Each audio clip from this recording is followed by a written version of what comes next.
Halo guys, jumpa lagi bersama Mimin. Terima kasih sudah mampir dan mendukung channel kami, sehat selalu buat kalian semua. Oke, kita langsung ke alur ceritanya. Seorang anak, sejak pembuahan hingga lahir, melewati 16 era alam semesta, dan guru secara pribadi menganugerahkan namanya. Penguasa primordial Nanxiang melirik Qin Mu dan istrinya dan bertanya, "Tuan muda ketujuh, apa yang ingin dilakukan pasangan yang berbudi luhur itu? Apakah anak Anda layak mendapatkan berkah seperti itu?" Sungai itu panjang, dan Qin Mu serta Ling Yuxiu berdiri di haluan kapal.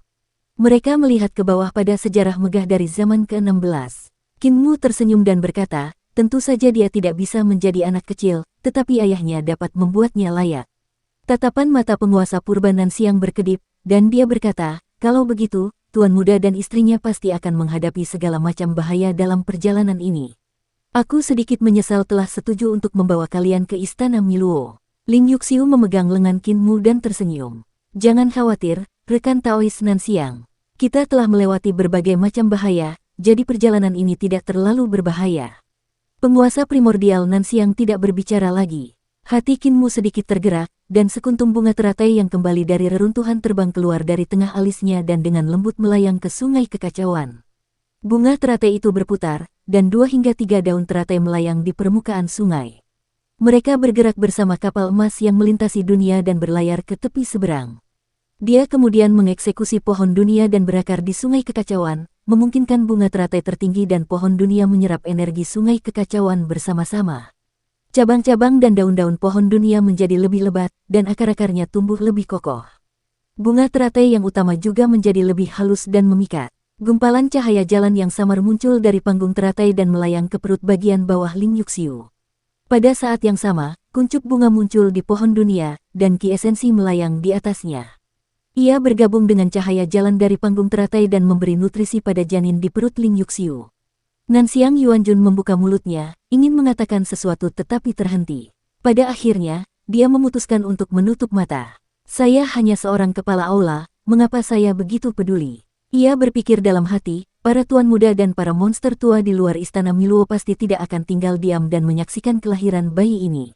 Perjalanan ini mungkin akan sangat berbahaya.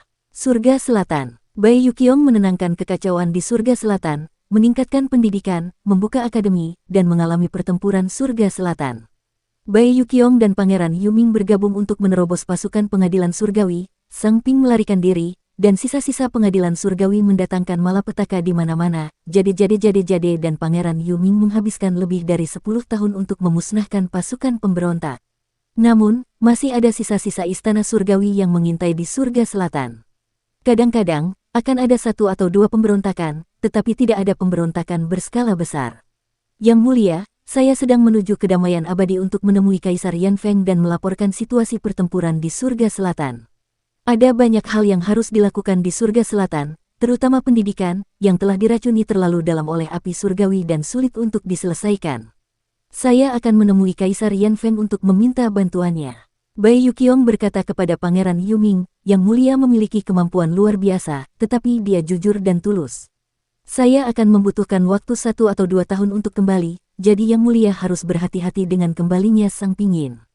Pangeran Yuming berkata, Sang Pingin tidak memiliki prajurit atau jenderal di bawahnya, jadi tidak ada yang perlu dikhawatirkan. Jika dia orang bijak, dia harus bersembunyi dan tidak pernah keluar dari gunung lagi. Masih ada cara untuk bertahan hidup. Jika dia datang untuk menyerangku, hanya ada kematian. Bai Yuqiong membawa pengawal pribadi istana Qionghua dan menaiki kereta pusaka milik guru surgawi untuk memasuki jembatan peralihan energi roh bersama, menuju kedamaian abadi. Skala jembatan pergeseran saling energi roh di Surga Selatan relatif kecil, jadi sulit baginya untuk mendukung seorang ahli seperti dia. Bai Yuqiong dan yang lainnya membutuhkan waktu lebih dari sebulan sebelum mereka tiba di jembatan pergeseran bersama energi roh milik Eternal Peace. Kereta kesayangan guru surgawi terbang di langit dan tidak jauh dari tanah. Bai Yuqiong melihat ke bawah ke kota-kota untuk mengamati kehidupan orang-orang yang damai abadi. Dia tidak terburu-buru untuk bertemu Kaisar Yanfeng. Terlalu banyak masalah di Surga Selatan.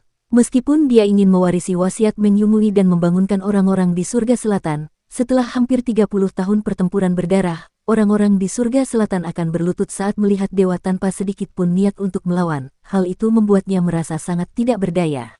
Tujuan lainnya untuk datang ke kedamaian abadi adalah untuk melihat kehidupan dan pendidikan orang-orang di perdamaian abadi.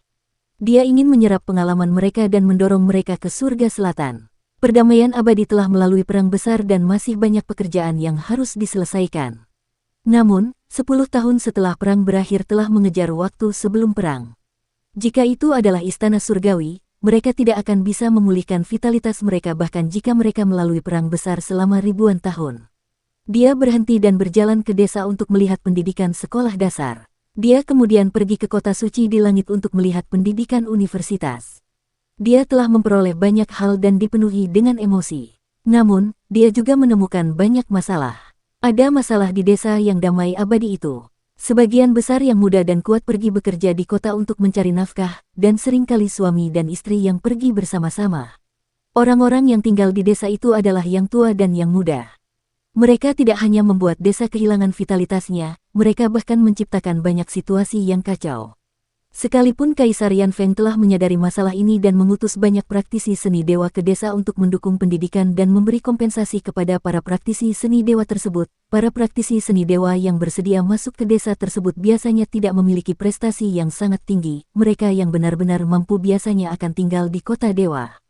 Kualitas pendidikan di desa sangat memprihatinkan dan terdapat kesenjangan yang nyata antara pendidikan di desa dan pendidikan di kota. Anak-anak di desa tidak memiliki orang tua yang mendisiplinkan mereka, jadi mereka sering dibesarkan dalam keadaan bebas, yang mana sangat merugikan bagi generasi berikutnya. Bagaimana perdamaian abadi dapat menyelesaikan hal ini?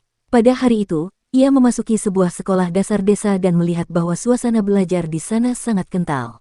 Sekolah dasar ini sangat terkenal di semua desa. Anak-anak di desa itu bekerja keras untuk belajar dan ingin menonjol, yang membuatnya sangat tersentuh. Anak-anak di pedesaan mungkin perlu berusaha 10 kali lebih banyak daripada anak-anak di kota. Mereka membutuhkan 10 atau bahkan 20 tahun lebih lama daripada anak-anak di kota sebelum mereka dapat berdiri sejajar dengan anak-anak di kota.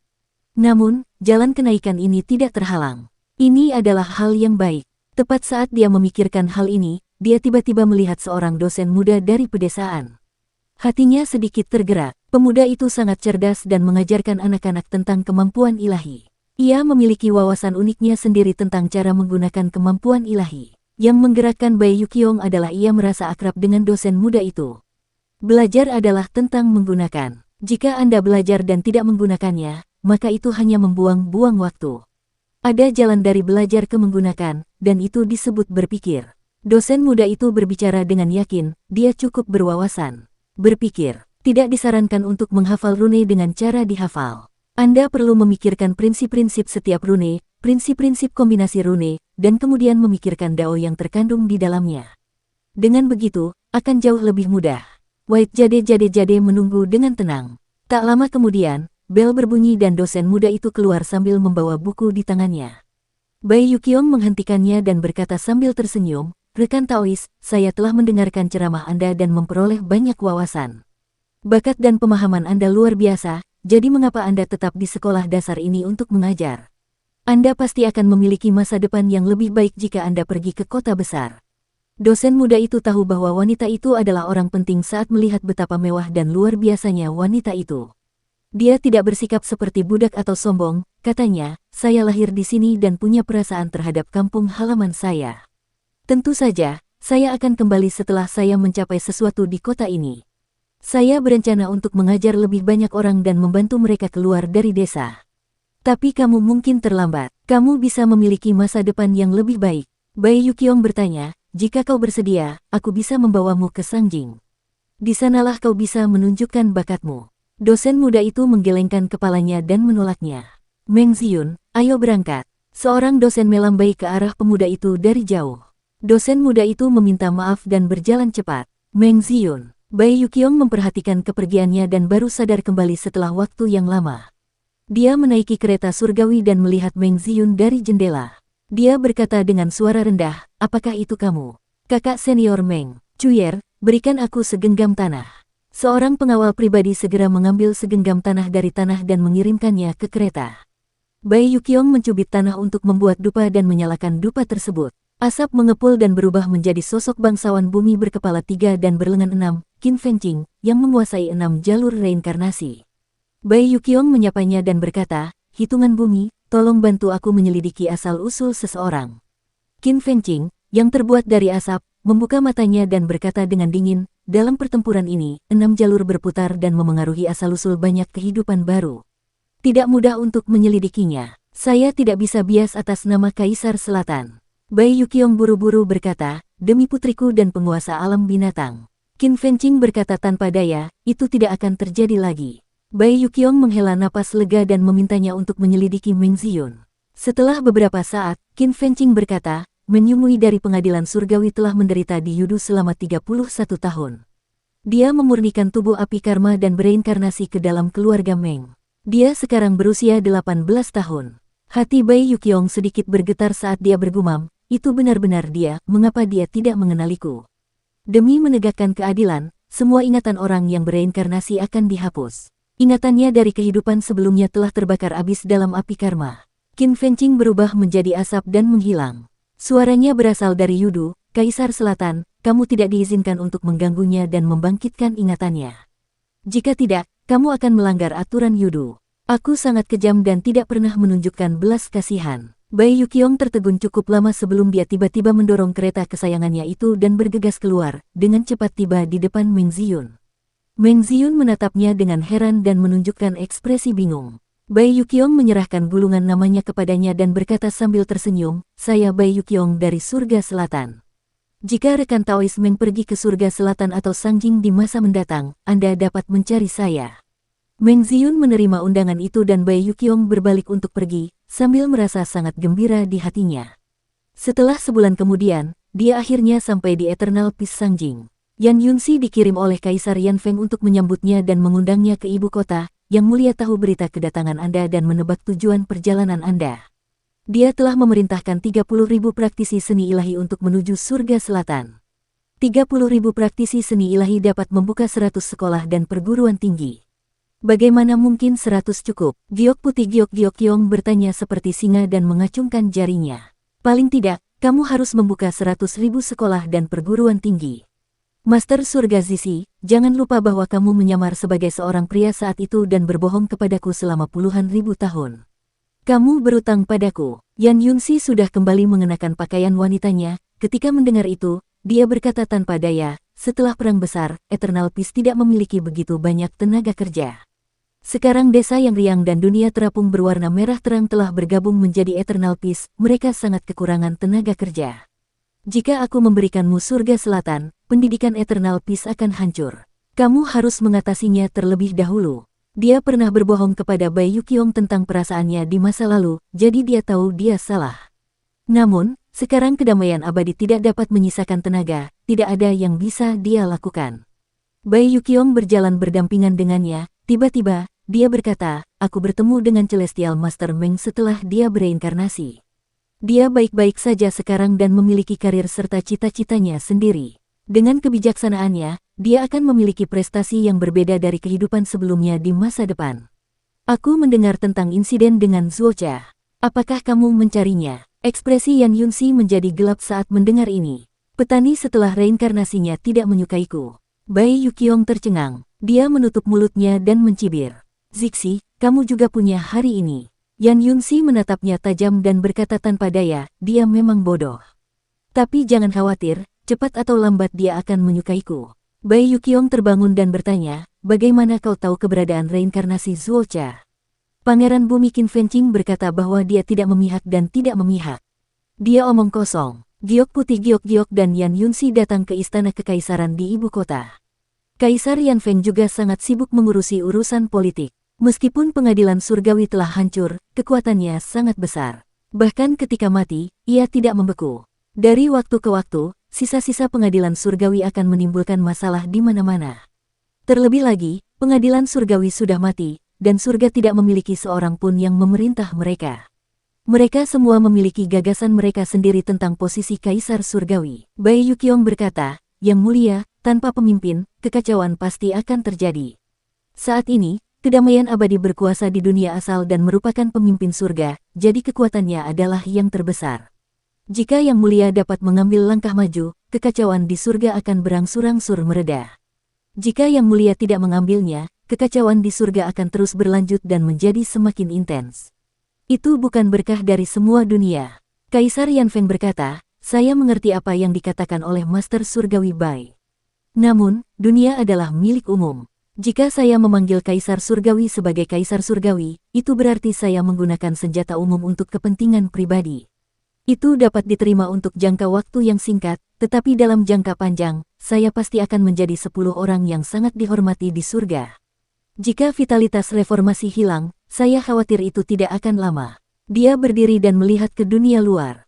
Kedamaian abadi berkembang pesat. Kaisar Surgawi, pada awalnya, adalah dunia, menggunakan dunia sebagai milik pribadinya. Meskipun pemuja surgawi ke-10 bukanlah dunia, dia adalah kelompok kepentingan, dan kekuasaan mengalir dalam lingkaran kecil mereka. Saya tidak ingin melakukan ini. Jika Anda melakukan ini, apa bedanya dengan awal yang mutlak, apa bedanya dengan pemuja surgawi ke-10? Kedamaian abadi hanya akan mengulangi kesalahan yang sama.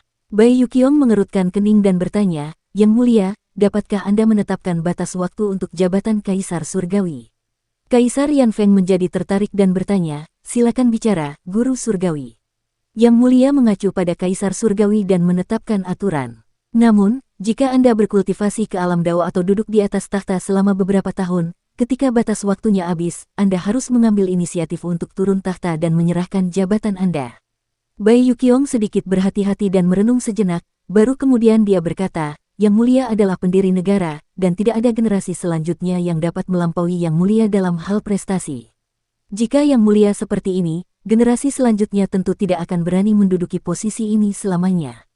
Selain itu, para kaisar surgawi sebelumnya turun tahta bukan karena mereka meninggal, tetapi karena mereka menjadi penganut Tao atau penyendiri.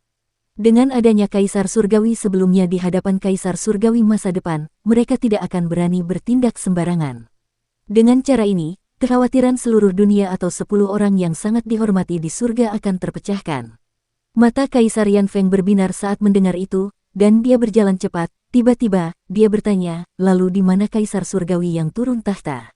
Mereka telah duduk di singgasana kekuasaan untuk waktu yang lama.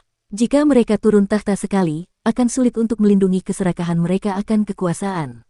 Jika mereka mengganggu kebijakan baru, itu pasti akan menyebabkan banyak masalah bagi Kaisar yang baru. Ini, giok putih giok agak sulit dijawab. Dia menatap Yan Yunxi, yang juga tidak tahu bagaimana menjawab. Kekuasaan adalah yang paling menggoda. Hal yang sama berlaku bagi kaisar tertinggi, awal yang mutlak, dan pemuja surgawi ke-10. Jika kaisar lama turun tahta dan masih menginginkan kekuasaan serta mengendalikan kaisar baru, maka dunia akan tetap diperintah oleh pemuja surgawi ke-10. Pada saat ini, kepala desa Si dan yang lainnya kembali dari istana leluhur untuk menemui kaisar. Kaisar Yanfeng terkejut sekaligus senang, dan dia buru-buru mengundang mereka. Nenek Si memberitahu Kaisar Yanfeng tentang situasi pertempuran di istana leluhur. Yang Muliamu mengirim kami kembali untuk memberitahu Kaisar bahwa istana leluhur telah disegel, tetapi dia meninggalkan jalan di belakang. Siapapun yang memiliki kecakapan pertempuran seperti Yang Muliamu dalam kedamaian abadi dapat memasuki istana leluhur untuk mendapatkan pengalaman agar dapat menerobos ke alam Dao. Ketika Kaisar Yanfeng mendengar itu, dia tertawa terbahak-bahak dan berkata kepada Bai Yuqiong dan Yan Yunxi, sekarang Kaisar lama punya tempat untuk kembali. Dia sudah membuat rencananya dan berkata dengan sungguh-sungguh, kumpulkan semua menteri dan umumkan kepada dunia bahwa perdamaian abadi telah terbentuk di pengadilan surgawi.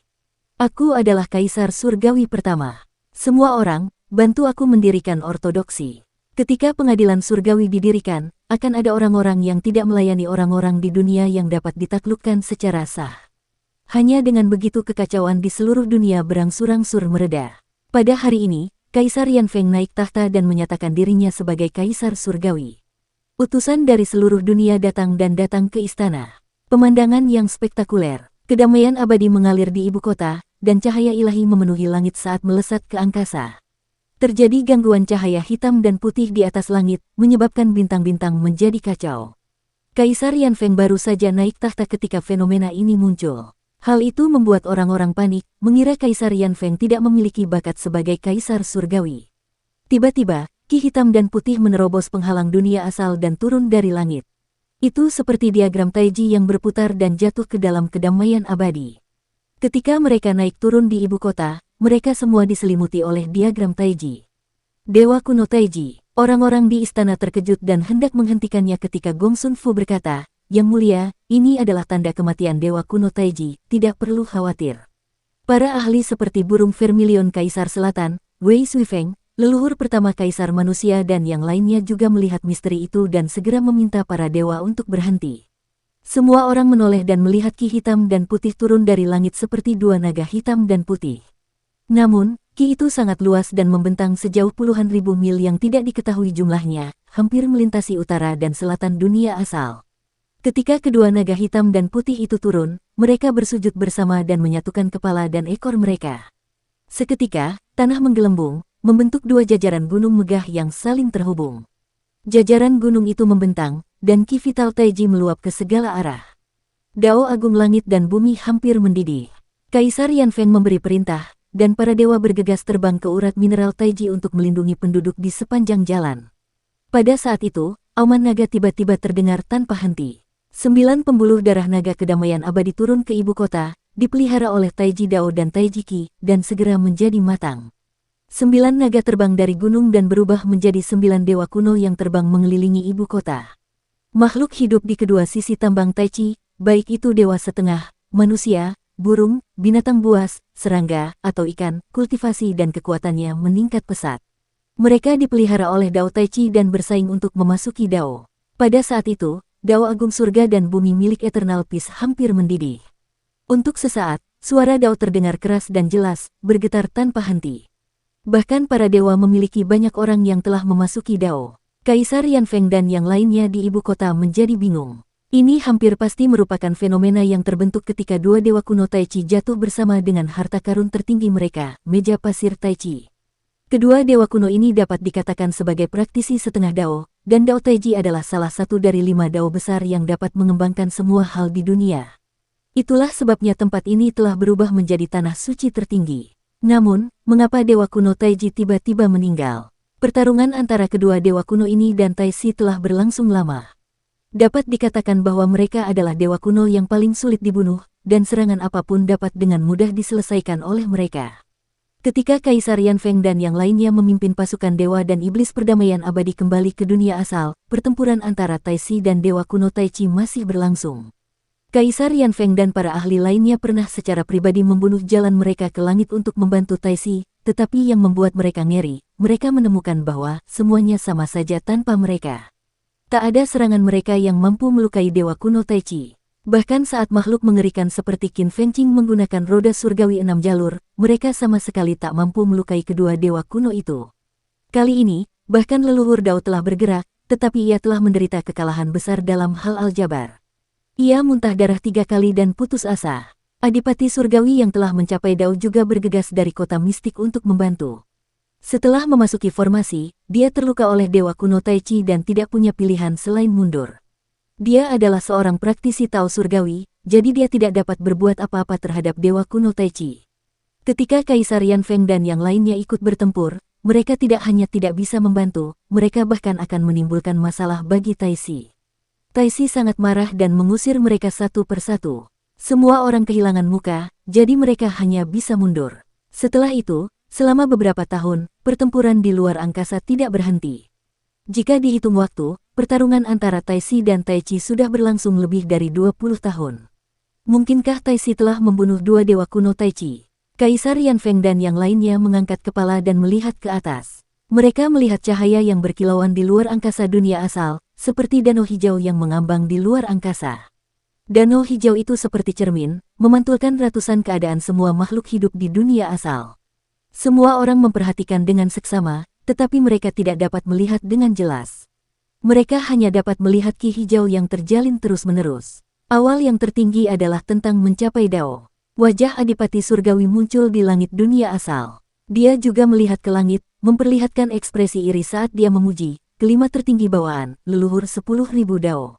Sekarang, akhirnya ada dua praktisi Dao. Kaisar Yanfeng tahu alasannya dan menggelengkan kepalanya. Di antara 5 yang tertinggi, hanya ada satu praktisi Dao.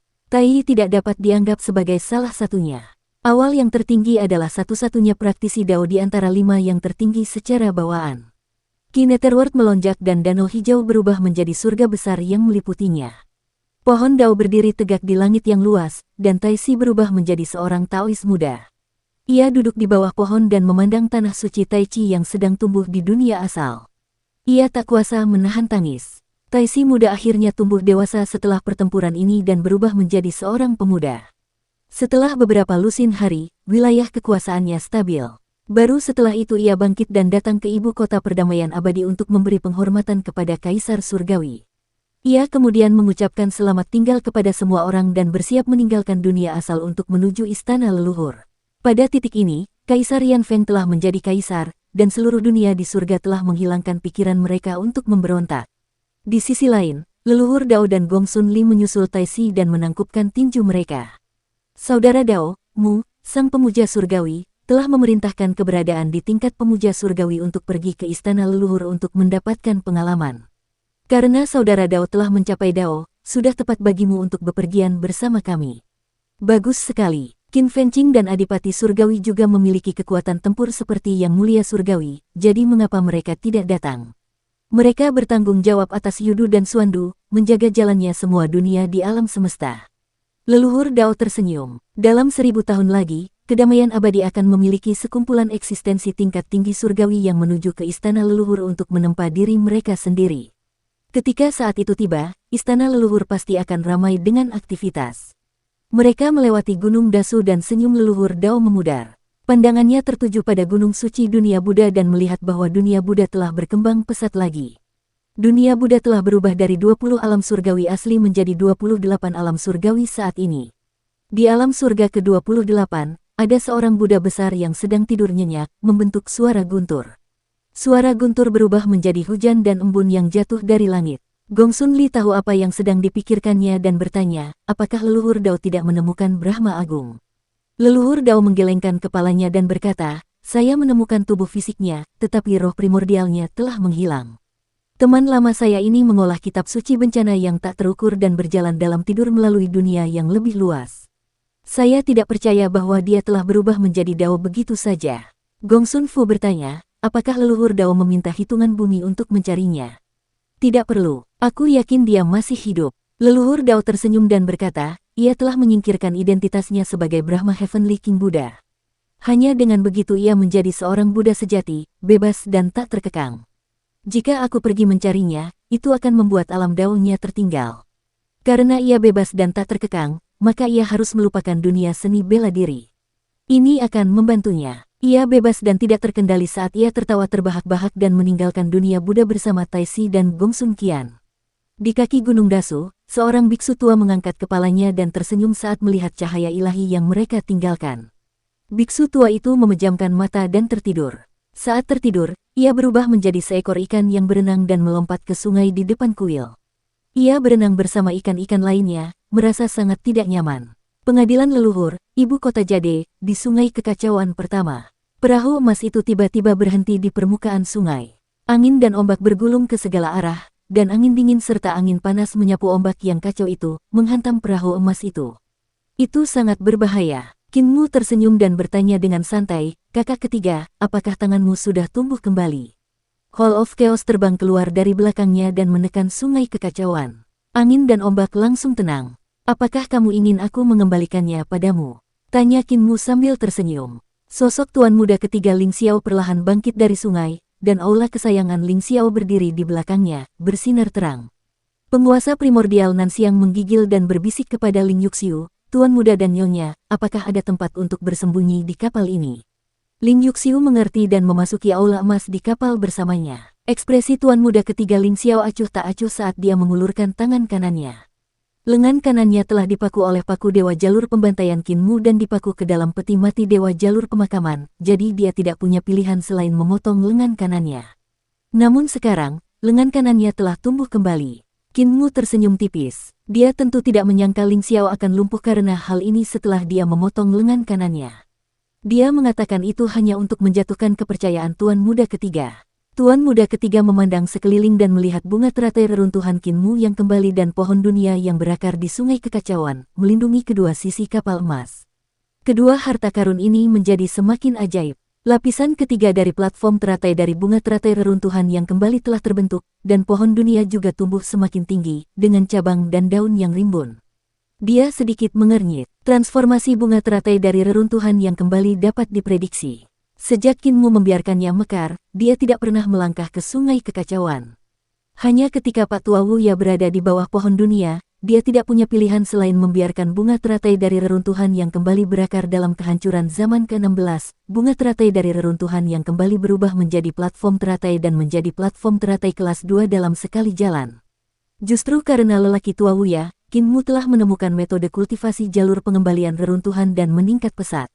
Tidak hanya itu, lelaki Tua Wuya juga telah mengajari Kinmu cara memobilisasi kekuatan pohon dunia dan cara membudidayakan pohon dunia. Itulah sebabnya Kinmu meningkat begitu cepat dalam waktu yang singkat. Dulu, Kinmu hanya tidak bisa dibunuh, tetapi sekarang, dia sudah bisa bersaing dengan Tuan Muda, dan ini semua berkat Pak Tua Wuya. Wuya terlalu sombong. Tuan Muda ketiga Ling Xiao berkata dengan acuh tak acuh, dulu dia pikir dia bisa mengendalikan guru, tetapi kemudian, dia pikir dia bisa mengendalikan Tuan Muda Istana Miluo, tetapi dia terus menabrak tembok. Sekarang, dia mencoba mengendalikanmu, tetapi pada akhirnya, dia menderita kerugian besar. Dia mungkin masih tidak tahu seberapa baik dia mengajarimu. Perkataannya tak dapat menahan rasa iri. Kinmu merasa seperti angin musim semi menerpa wajahnya saat mendengar itu dan merasa sangat bangga. Tuan Muda ketiga Ling Xiao mengganti topik pembicaraan.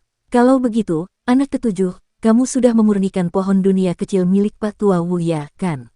Kinmu menggelengkan kepalanya dan bertanya dengan heran, mengapa kau berkata begitu, saudara ketiga?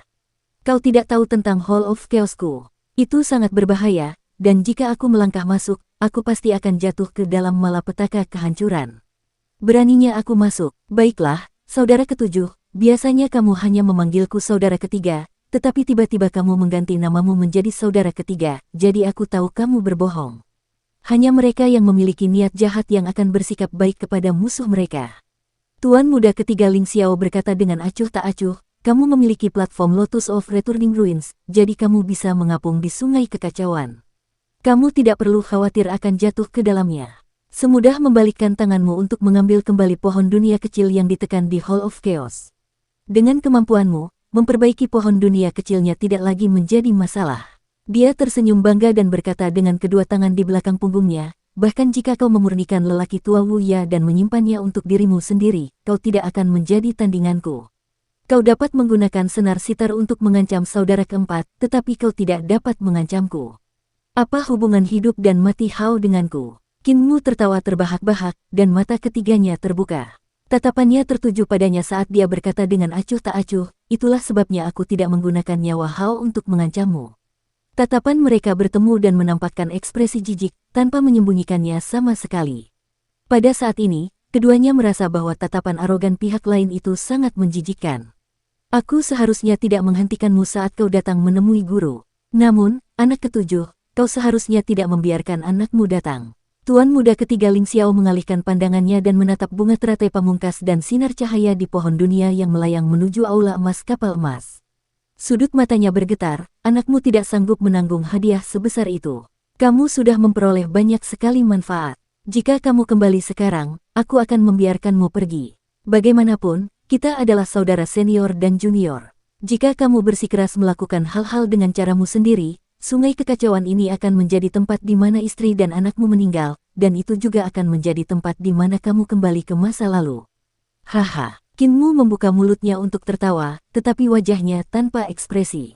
Tuan Muda ketiga mengerutkan kening, dia berkata dengan sabar, anakmu bisa hidup dengan sangat baik di zaman ke-17, jadi dia tidak perlu terlibat dalam air berlumpur ini. Tahukah kau berapa banyak orang di sungai kekacauan yang menginginkannya saat kau membawanya kembali ke masa lalu? Mencari-cari kekuatannya dan mencoba mengambilnya sendiri. Haha, kata Kinmu sambil tersenyum acuh tak acuh.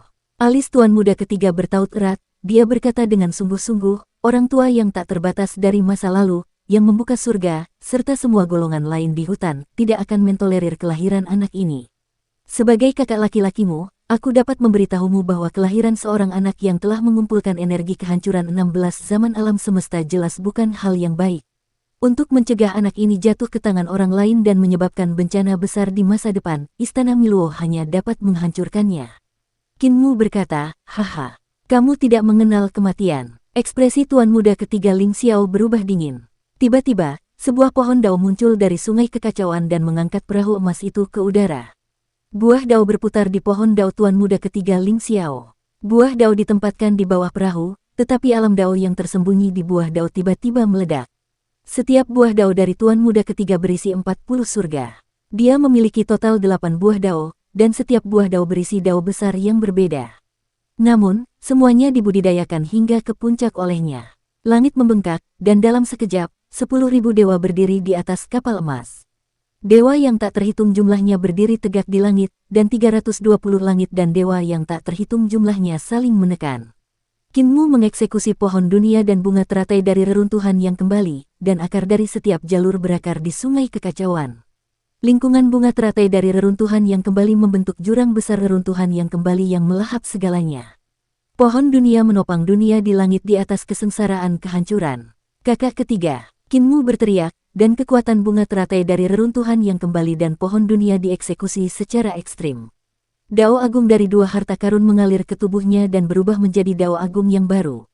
Tidak seorang pun dapat merebut anakku.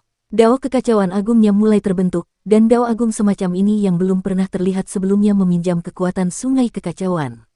Di bawah eksekusinya, gelombang sungai kekacauan tiba-tiba menjadi tenang, dan sungai yang bergelombang itu tampaknya telah berhenti.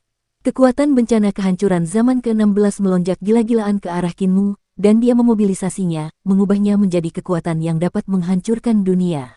Ledakan, aula kekacauan terbuka, dan saat pintu aula terbuka, seakan-akan sungai kekacauan itu akan menarik seluruh sungai kekacauan ke dalam aula dan tumpang tindih dengan 16 sungai di aula.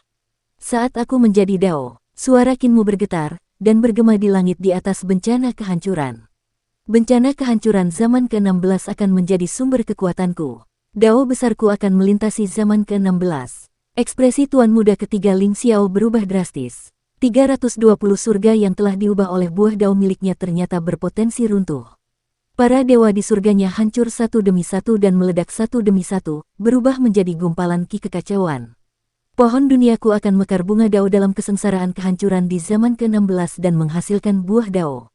Qinmu mengeksekusi jalur kekacauan, dan kesengsaraan kehancuran bersiul di sungai panjang, berputar di sekitar pohon dunia dan bunga teratai lubang pembuangan. Bunga teratai puing-puingku yang kembali telah menyerap kekuatan penghancur dan berubah menjadi panggung teratai tingkat 16. Qinmu mengulurkan tangannya dan menunjuk, lalu sungai kekacauan yang panjang merobek langit dan menekan tuan muda ketiga Ling Xiao. Seolah-olah menutupi langit dan bumi. Suaranya meledak dalam kekacauan, dan aku akan duduk di kesengsaraan kehancuran zaman ke-16 dan menindas kalian semua.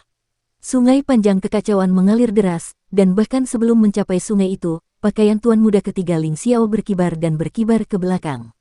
Pakaiannya juga bukan dari kelas biasa, tetapi telah diubah dari dao agungnya.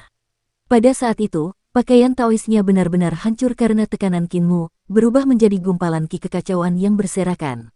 Sudut mata tuan muda ketiga Ling Xiao berkedut liar saat dia melihat sungai kekacauan yang menerjangnya. Di balik sungai, bunga teratai reruntuhan besar berputar, dan kelopaknya mekar keluar. Singgasana teratai dipenuhi kabut kekacauan yang pekat, ki kekacauan yang keluar dari polong teratai benar-benar berubah menjadi fenomena aneh dari dunia yang lebih besar. Fenomena aneh dari dunia yang lebih besar benar-benar mengalir ke sungai panjang dan menerkam ke arahnya bersamanya. Itu adalah seni ilahi Qinmu. Di langit di atas panggung teratai, akar pohon dunia yang sangat tebal menjulur ke segala arah dan menukik dalam ke sungai yang panjang. Akar pohon dunia menembus fenomena aneh dunia besar dan menerkam ke arahnya bersama-sama, meningkatkan kekuatan serangan Qinmu. Qinmu belum mencapai dao, tetapi dia sudah dapat melihat pemandangan yang mengerikan setelah dia mencapai dao di masa mendatang. Aula istananya muncul dari sungai kekacauan. Rambutnya berkibar tertiup angin saat dia berdiri di depan aula istana. Kekuatan aula istana didorong hingga ekstrim saat menyambut sungai kekacauan. Serangan Qinmu memaksanya menjadi serius. Ledakan, sungai kekacauan yang meluap menghantam aula istana Ling Xiao dan terus-menerus hancur. Dunia seni ilahi di sungai itu meluap dalam jumlah besar. Qinmu menggunakan seni ilahi kekacauan untuk mengubah dunia, dan kekuatan masing-masing seni ilahi itu sangat kuat. Pak Tua Wu yang mengajarinya dengan baik. Tuan muda ketiga Ling Xiao menggertakkan giginya dan mengulurkan tangannya untuk meraih bagian belakang. Di singgasana aula Ling Xiao, ada tombak dewa yang disempurnakan dari dao besar. Tiba-tiba, tombak ilahi terbang dan mendarat di tangannya. Tuan muda ketiga Ling Xiao memegang tombaknya untuk menyambut seni ilahi Qinmu, dan dunia seni ilahi dihancurkan oleh tombaknya. Ding ding ding. Tombak itu bagaikan hujan saat bertabrakan dengan akar pohon dunia. Gelombang serangan Qinmu hampir menjadi gila, dan akar pohon dunia yang tak terhitung jumlahnya menusuknya dari segala arah. Tuan muda ketiga Ling Xiao, satu orang, satu tombak, dan satu aula menghalangi angin kencang dan hujan deras di sungai kekacauan yang panjang. Ki kekacauan di sekitarnya menyebar dan menjadi semakin padat. Ketika dia mematahkan gelombang serangan Qinmu, kabut kekacauan yang tebal dapat terlihat, sungai dalam kabut mengalir tanpa henti. Tuan muda ketiga Ling Xiao berteriak dengan marah dan menusukkan tombaknya ke sungai. Kabut kekacauan langsung tenggelam dan keadaan sekitar kembali jernih. Wajah tuan muda ketiga pucat pasi. Sungai itu sunyi, dan selain pohon dao miliknya, dia tidak dapat menemukan apapun di permukaan sungai. Qinmu dan perahu emas yang melintasi dunia lenyap tanpa jejak. Tuan muda ketiga Ling Xiao melambaikan jubahnya dan berbalik. Jubah itu menutupi pohon dao dan istana Ling Xiao yang berharga. Ketika jubah itu jatuh, pohon dao dan istana Ling Xiao yang berharga telah lenyap. Saudara ketujuh, sosoknya tenggelam ke dalam sungai kekacauan dan berjalan di dalamnya. Bahkan malapetaka kehancuran tidak dapat melukainya sedikitpun. Dia berada jauh dari istana Miluo ketika suara tuan muda keempat tiba-tiba terdengar dari istana, kakak senior. Tuan muda ketiga Ling Xiao berhenti dan berbalik. Ia melihat tuan muda keempat Zi Xiao duduk di menara kota ibu kota batu giok istana Miluo, menatapnya dari jauh. Kakak senior, kamu tidak boleh kehilangan akal dan arah. Tuan muda keempat, Zi Xiao menasihati dari jauh. Tentu saja aku tidak akan kehilangan arah. Tuan muda ketiga berbalik dan pergi. Dia berkata dengan suara yang dalam, si tua tujuh, jika kamu bertindak gegabah, kamu pasti akan menyebabkan bencana besar. Aku harus menghentikanmu. Si tua empat, hati daomu kurang. Sebaiknya kamu melindungi hati daomu. Tuan muda keempat sedikit mengernyit dan berhenti membujuknya. Tidak lama kemudian, tuan muda ketiga Ling Xiao tiba di bagian terdalam dari malapetaka kehancuran. Dia melihat kekuatan tak berujung memancar keluar dari jurang kehancuran di sana, meningkatkan kekuatan malapetaka kehancuran. Dia berdiri di pintu masuk lubang pembuangan dengan sedikit ragu. Di sana, tali dan simpul merah terjalin menjadi jaring untuk menghalangi kekuatan malapetaka kehancuran. Itu tidak rusak oleh malapetaka kehancuran. Tali merah keenam itu seperti jari keenam tambahan. Kelihatannya tidak pada tempatnya. Tuan muda ketiga Ling Xiao tidak dapat mengambil keputusan. Dia menarik tali merah keenam dan akan melepaskan tuan muda kedua Wuji. Di masa lalu, dia tidak tahu banyak tentang segel simpul merah milik penguasa istana Miluo, tetapi Qinmu pernah menggunakannya untuk menghadapinya.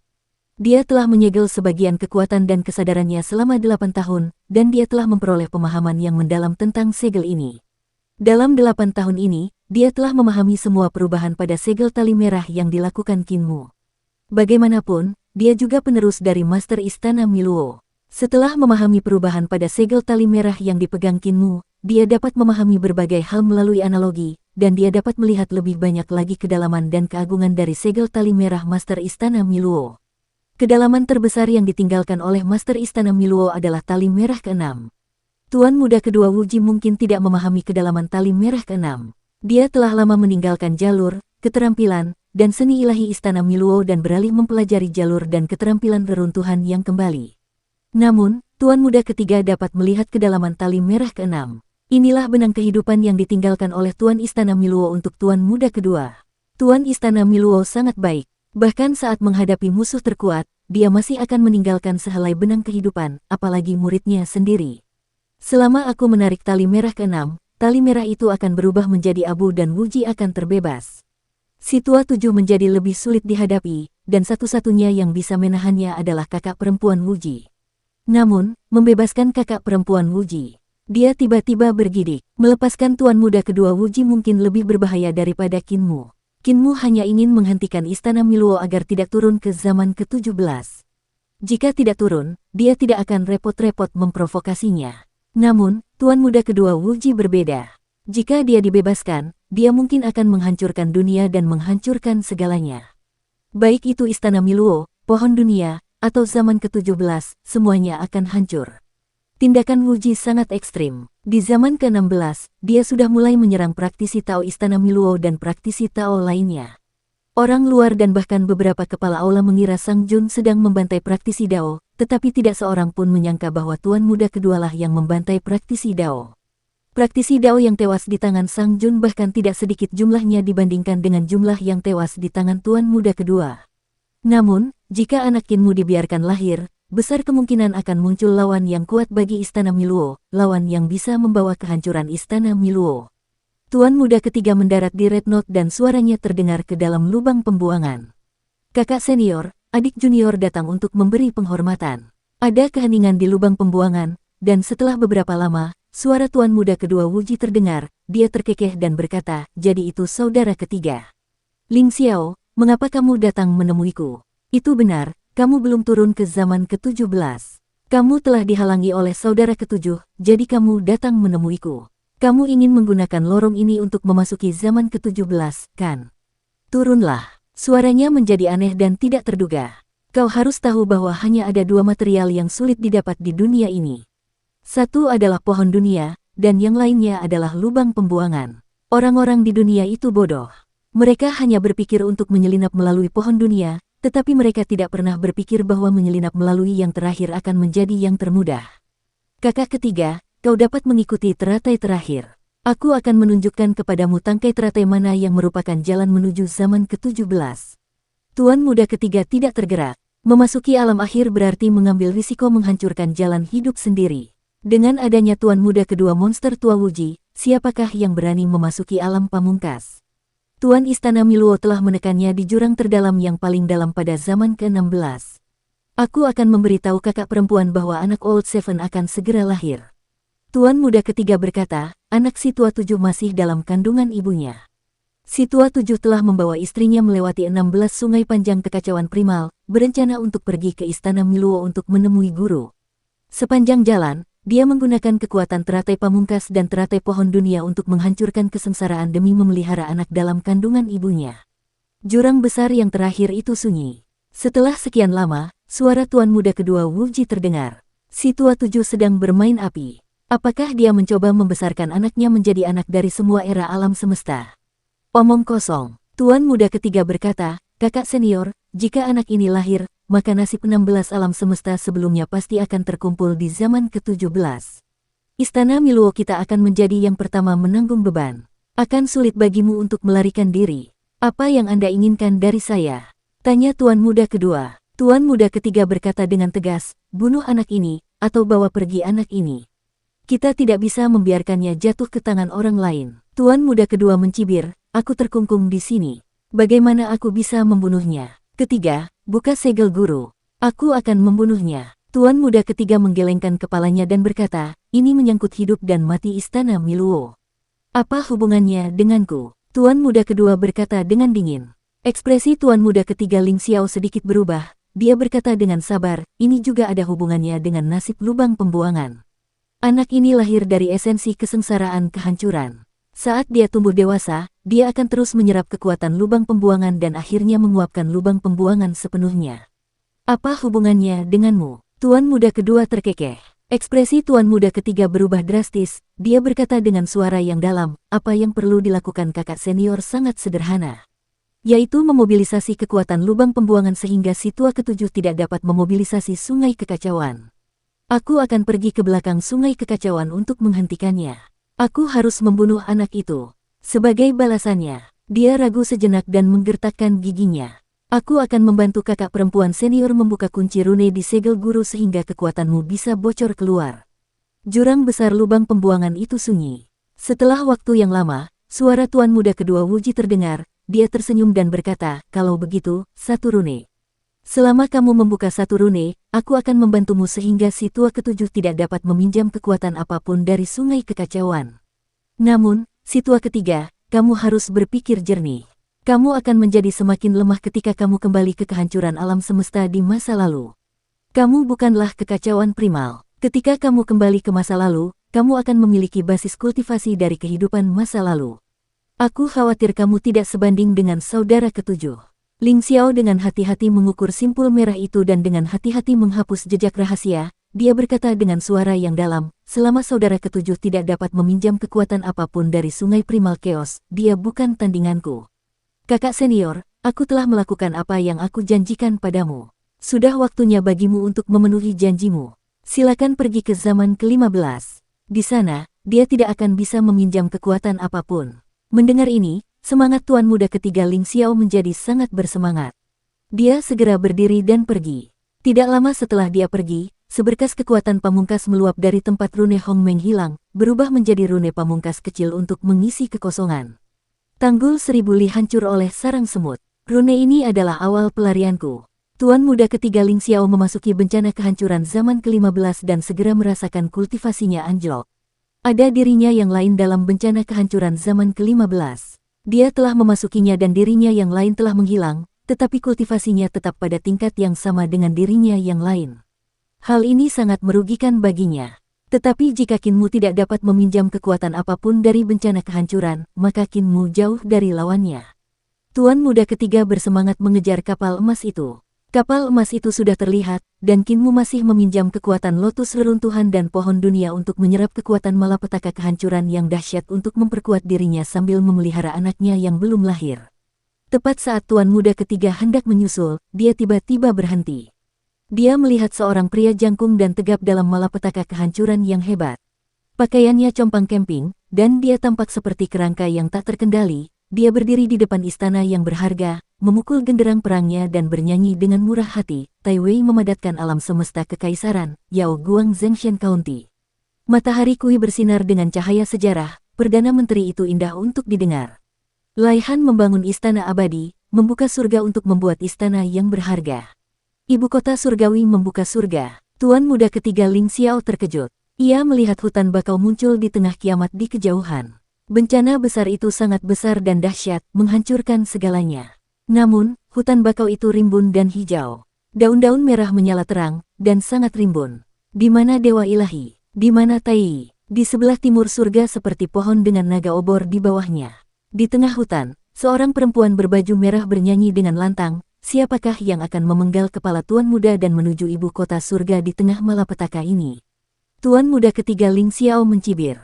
Di tengah musibah itu, sebuah perahu kecil lain hanyut. Ada seorang nelayan tua dengan perut buncit, menyebabkan buritan perahu kecil itu terangkat tinggi. Haluan perahu kecil itu hampir tenggelam dalam musibah itu. Nelayan tua gemuk itu memegang tongkat pancing dan memancing di sungai panjang kekacauan purba.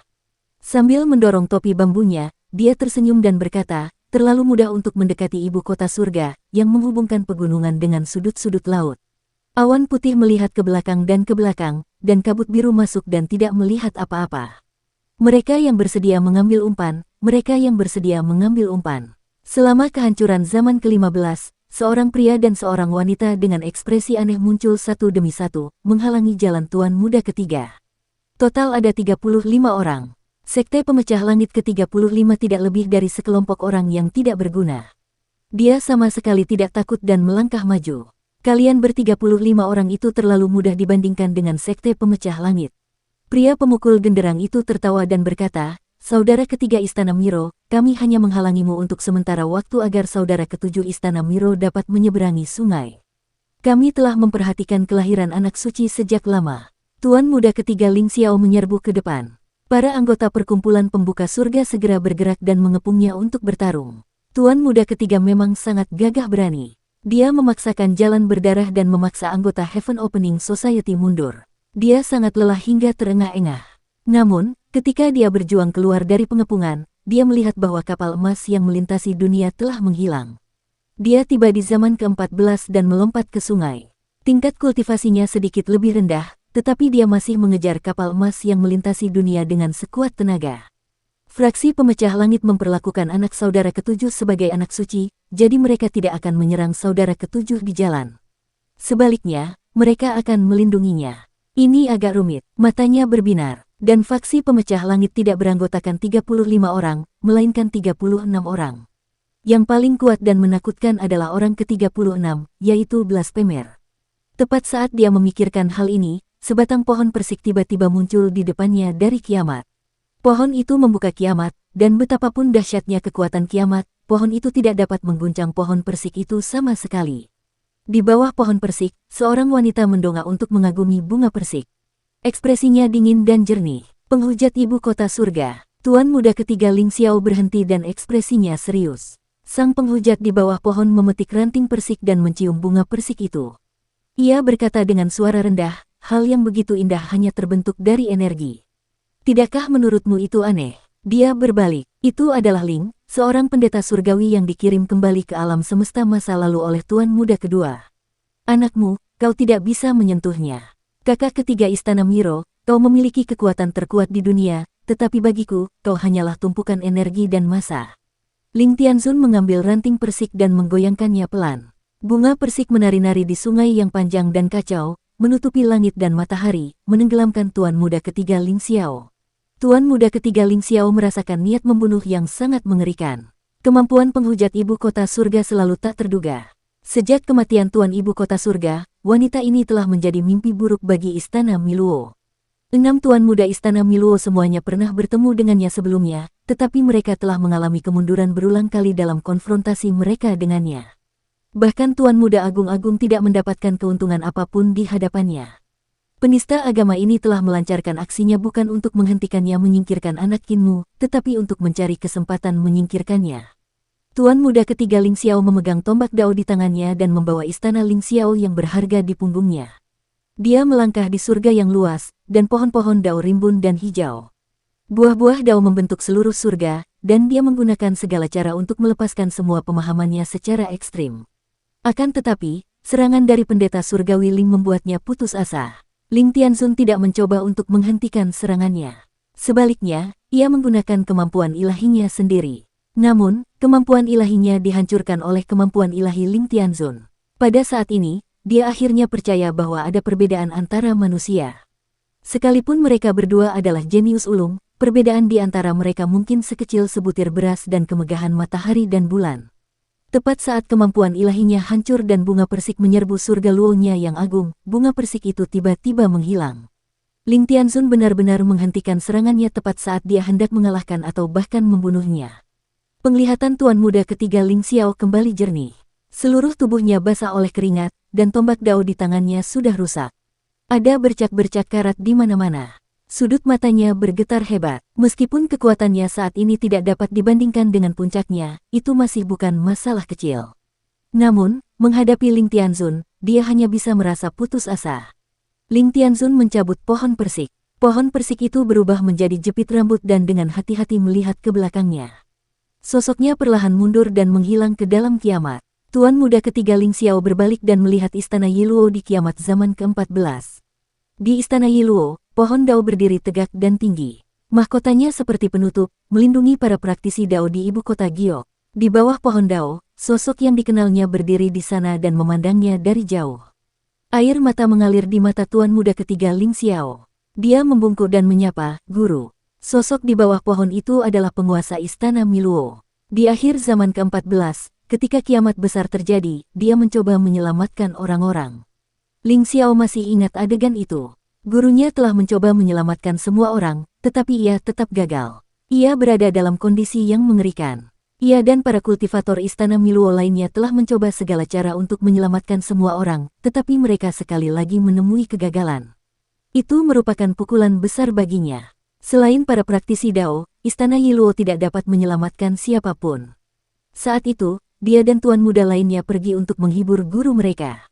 Meskipun tuan istana Yiluo memiliki hati dao yang sedih, ketika dia melihatnya, dia menunjukkan senyum puas dan mengucapkan kalimat yang bermakna kepadanya. Tuan istana Yiluo berkata bahwa dia tidak dapat menyelamatkan semua makhluk hidup, tetapi malah menyelamatkan Ling Xiao. Tuan muda ketiga, Ling Xiao, pada waktu itu tidak mengerti sedikit pun kalimat ini, tetapi sekarang dia telah memikirkannya. Kemunculan guru itulah yang telah menakuti pendeta surgawi Ling, sang penghujat, dan menyelamatkannya. Akan tetapi, saat dia menyadarinya, sudah 3 abad alam semesta sejak Master Istana Miluo menyelamatkannya. "Guru, jangan khawatir, saya akan mewarisi cita-cita Anda." Tuan muda ketiga berbalik dan terus mengejar Qinmu. "Aku pasti tidak akan membiarkan ortodoksimu menghilang, aku akan terus berjalan di jalanmu. Aku pasti tidak akan membiarkan siapapun merusak ortodoksimu." Zaman ke-13 telah hancur, dan di sungai kekacauan, pohon-pohon dunia berdiri tegak dan menutupi sungai yang tak terbatas. Orang tua yang tak terbatas muncul entah dari mana dan duduk di kolam kekacauan, mandi di sungai kekacauan. Tubuh lelaki tua itu gemuk dan telanjang bulat. Tubuhnya putih, dan dia berendam di kolam kekacauan, menggosok lumpur. Itu sangat menarik perhatian. Ekspresi tuan muda ketiga Ling Xiao menjadi suram, dan dia mengangkat tangannya untuk menutupi matanya. Dia tidak ingin ternoda. Saudara ketiga dari Istana Miluo, aku baru saja melihat tetua ketujuhmu. Pak Tua Wu yang mengusap lumpur itu, dia terkekeh dan berkata, aku membiarkannya pergi. Anak dalam perut istrinya belum tumbuh dewasa.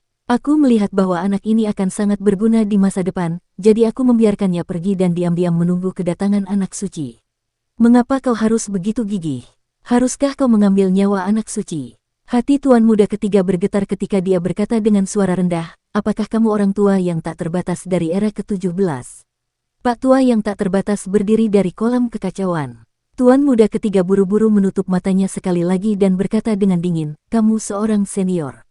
Jaga sopan santunmu. Pak tua yang tak terbatas perlahan mengenakan pakaiannya. Dia terkekeh dan berkata, pakaian hanyalah beban yang diciptakan oleh kalian makhluk aneh. Apa bedanya memakainya dan tidak memakainya? Kakak ketiga Istana Miluo, jika kau bisa kembali ke masa lalu, mengapa aku tidak bisa? Dao agungku adalah sesuatu yang tidak bisa kau pahami. Aku bisa kembali ke era alam semesta manapun di masa lalu. Alam semesta lahir dariku, bukan aku. Ini adalah pohon dunia, dan ini adalah aku. Kedatangan anak suci adalah peristiwa besar. Tidak peduli apapun, aku harus terlibat. Tuan muda ketiga menunggunya mengenakan pakaiannya sebelum menurunkan tangannya yang menutupi matanya. Dia berkata dengan acuh tak acuh, ketika kamu kembali ke zaman ke-13, kekuatanmu telah sangat berkurang. Kamu mungkin tidak dapat menghentikanku. Aku akan menganggapmu sebagai senior, jadi aku tidak akan membuatmu kehilangan muka. Jika kamu minggir, kamu masih bisa menyelamatkan mukamu. Lelaki tua tak terbatas itu tertawa terbahak-bahak. Sebelum tawanya mereda, tuan muda ketiga sudah menyerbu dan tidak menyia-nyiakan kata-kata lagi dengannya. Keduanya bertarung di sungai kekacauan purba. Setelah jangka waktu yang tidak diketahui, lelaki tua tak terbatas itu tiba-tiba menghilang tanpa jejak. Suaranya datang dari suatu tempat yang tidak diketahui. Saudara ketiga Istana Mikrov, aku belum pulih dari luka-lukaku. Aku tidak akan berdebat denganmu. Tuan muda ketiga Ling Xiao kelelahan. Ia membangkitkan semangatnya dan bergegas maju. Aku benar-benar tidak bisa membiarkan saudara ketujuh membawa anak itu menemui guru. Ia datang ke alam semesta epok ke-12 dan rasa sakit di tubuhnya langsung menghilang. Kultivasi dan kekuatannya juga telah kembali ke kondisi puncaknya dari epok ke-12. Ia menyingkirkan kemundurannya sebelumnya dan berpikir dalam hati, tidak ada yang akan menghentikanku sekarang, kan? Di belakangnya, hanya ada 4 buah dao yang tersisa di pohon dao. Namun, aula daonya masih ada. Selama aula daonya masih ada, dia akan tetap menjadi tuan muda ketiga Istana Miluo, sebuah eksistensi yang telah mencapai pencapaian tertinggi dalam jalur, keterampilan, dan seni ilahi. Di sungai kekacauan pada zaman ke-12, seorang raksasa memegang kapak dan menunggunya. Ekspresi tuan muda ketiga Ling Xiao sedikit berubah. Raksasa itu terlalu mudah. Musuh lama ini seharusnya Kinmu yang telah menemukan akarnya ketika dia lewat dan memintanya untuk keluar dari gunung untuk menghentikannya. Old Seven, kamu benar-benar licik. Tuan muda ketiga Ling Xiao tertawa terbahak-bahak. Tombak dao miliknya terlalu mudah diarahkan langsung ke raksasa itu, jadi dia dengan berani menyerang ke depan. Ketika dia memanjat ke tepi seberang dengan luka di sekujur tubuhnya dan melompat ke sungai kekacauan sekali lagi, luka-lukanya menghilang sekali lagi. Dia mengenakan tubuh zaman ke-11 dan mengejar ke depan. Buah dao lainnya hilang dari pohon daonya. Hatinya perlahan tenggelam. Jika Kinmu memasuki sungai kehancuran zaman ke-10, sesuatu yang besar akan terjadi, dan pertempuran antara ibu kota surga dan Istana Miluo akan berlangsung selama 3 era alam semesta. Kalau ia sudah memasuki zaman ke-10, tubuh jasmaniahnya sudah tidak dalam kondisi puncak lagi. Pertarungan sengit antara Tiandu dan Istana Miluo telah menyebabkan luka-luka daunnya mengganggunya selama 3 kalpa alam semesta. Pada saat itu, akan sulit baginya untuk menjaga Kinmu tetap hidup. Dan orang yang meninggalkan luka-luka daunnya tidak lain adalah penghujat Tiandu, Ling yang sangat dihormati di surga. Alasan dari semua ini adalah kematian guru Tiandu di zaman ke-7. Jika Kinmu berhasil lolos ke zaman ke-6, istana harta karun Ling Xiao miliknya pasti sudah lenyap. Saat itu, dia hanya akan memiliki 1 buah dao dan sama sekali tidak akan sebanding dengan Kinmu. Di era ini, aku harus meninggalkan yang lama, apapun yang terjadi. Kalau tidak, peluangnya akan semakin kecil. Dia berlari maju dengan sekuat tenaga dan akhirnya berhasil menyusul kapal emas yang melintasi dunia itu saat hendak mendarat. Tuan muda ketiga melolong panjang dan bergegas menuju kapal itu. Ketika Kinmu melihatnya bergegas, dia segera mengeksekusi lotus reruntuhan yang kembali dan pohon dunia dalam upaya untuk memobilisasi kekuatan untuk menghancurkan malapetaka besar. Namun, sungai Chaos tidak goyah sama sekali. Ini buruk, jantungnya sedikit bergetar dan tubuhnya langsung melayang. Ia menendang dan mendarat di buritan perahu emas. Perahu emas itu melaju ke depan dengan suara keras dan memasuki kabut kekacauan. Kakak ketiga, selalu saja ada orang lain yang menghentikanmu sebelumnya. Kaki Kinmu mendarat di platform teratai lubang pembuangan dan mengerahkan seluruh kekuatannya. Ki vital dan rune kekacauan primordial berubah menjadi dao besar yang berubah menjadi pedang kekacauan di tangannya. Pedang itu melonjak dengan energi saat dia menjentikkan pedang dan berkata, "Sekarang giliranku untuk menghentikanmu." Tuan muda ketiga mengangkat tombaknya, dan ujung tombak itu mendarat di belakangnya dan menusuk ke dalam sungai kekacauan. Langkah kakinya menjadi semakin cepat, dan ujung tombak itu membelah permukaan sungai kekacauan, berubah menjadi dua gelombang besar yang terbang ke samping. Sinar cahaya di istana Ling Xiao miliknya bagaikan awan warna-warni, yang semakin lama semakin intens. Nan Xiang, bunuh istri tuan muda ketujuh. Suara daunnya terdengar. Di atas perahu emas penyeberangan dunia, Nan Xiang Yuan Jun mendengar suaranya dan agak ragu-ragu. Ling Yuxiu mencibir, "Kakak Nan Xiang tidak ingin menyinggung tuan muda ketiga, dia juga tidak ingin menyinggung suamiku. Kamu bisa berpura-pura tidak mendengarnya." Ketika Dewa Purba Nan Xiang mendengar itu, dia tersenyum. Nyonya adalah orang yang luar biasa, tidak heran tuan muda ketujuh akan menikahi Nyonya. Dia hanya berpura-pura tidak mendengar kata-kata tuan muda Ling Xiao dan mengobrol serta tertawa dengan Ling Yuxiu. Ledakan. Tuan muda Ling Xiao dan tuan muda Kinmu bertabrakan di sungai yang panjang, menimbulkan gelombang yang menerjang. Mereka mengejar kapal emas itu dan menabrak buritan, menyebabkan kecepatan kapal emas itu meningkat. Nyonya tidak khawatir dengan tuan muda ketujuh. Nan Xiang bertanya dengan rasa ingin tahu sambil melihat perut bagian bawahnya yang membuncit. Ling Yuxiu tersenyum. "Mengapa aku harus khawatir? Istriku adalah tuan muda ketujuh istana Miluo. Karena dia adalah tuan muda ketujuh, tidak mungkin dia akan mati di sini. Kalau tidak, bagaimana dia bisa menjadi tuan muda ketujuh?" Nan Xiang tidak dapat menahan diri untuk berkata, tuan muda ketiga tidak perlu membunuh tuan muda ketujuh. Dia hanya perlu menjatuhkan tuan muda ketujuh ke sungai kekacauan dan membiarkannya kembali ke zaman ke-10. Pada saat itu, tanpa perlindungan tuan muda ketujuh, Nyonya akan berada dalam bahaya. Jika memang begitu, yang dalam bahaya bukanlah kita, melainkan tuan muda ketiga. Ling Yuxiu tersenyum tipis. Nan Xiang tidak mengerti. Tepat pada saat ini, perahu emas meninggalkan sungai kekacauan di zaman ke-10 dan memasuki sungai di zaman ke-9, memasuki kekacauan purba yang luas. Suamiku belum menjadi tuan muda ketujuh. Dia sekarang adalah pemuja surgawi. Ketika dia terlempar ke alam semesta masa lalu, dia akan mencapai Dao dan menjadi tuan muda ketujuh. Ling Yuxiu menjelaskan, setelah menjadi Dao, kekuatan suamiku pasti akan melampaui semua tuan muda. Dia jelas merupakan eksistensi yang membuat tuan muda ketiga merasa takut. Jika aku adalah tuan muda ketiga, aku pasti tidak akan memberinya kesempatan untuk menjadi Dao saat ini. Petik 2 petik 2. Nan Xiang menggigil. Ketika dia menoleh ke belakang, dia tidak bisa melihat situasi pertempuran di era ke-10. Bahkan fluktuasi kemampuan ilahinya tidak dapat ditransmisikan ke sini. Tidak lama kemudian, aura yang luar biasa pekat tiba-tiba muncul dari balik kapal emas itu. Ekspresi Nan Xiang sedikit berubah, dan dia melindungi Ling Yuxiu di belakangnya tanpa berpikir. Dia menoleh ke belakang dengan gugup dan berkata dengan suara rendah, "Nyonya, masuklah ke aula emas dan sembunyi." Di belakang kapal emas itu, ki kekacauan melonjak, dan sesosok tubuh tinggi muncul lalu menghilang saat dia mendekati kapal emas itu. Ling Yuxiu tiba-tiba menghela napas lega dan tidak bersembunyi di aula emas. Sosok itu berjalan dari lapisan kabut yang kacau. Sosok itu tidak lain adalah Kinmu. Seluruh tubuhnya berlumuran darah dan ada luka di sekujur tubuhnya. Dia memegang pedang kekacauan di tangannya dan niat membunuhnya meluap. Di belakangnya, Lotus Platform dan World Tree yang terakhir juga hancur berkeping-keping. Jelas bahwa pertempuran di sungai pada zaman ke-10 itu luar biasa sengit. Dia mengejar perahu emas itu, tetapi niat membunuh yang dipancarkannya masih sangat kuat. Dia sama sekali tidak santai. Astaga, sungai primal Chaos terbelah. Seluruh tubuh tuan muda ketiga Ling Xiao dipenuhi luka saat dia melangkah keluar dari sungai yang panjang itu selangkah demi selangkah.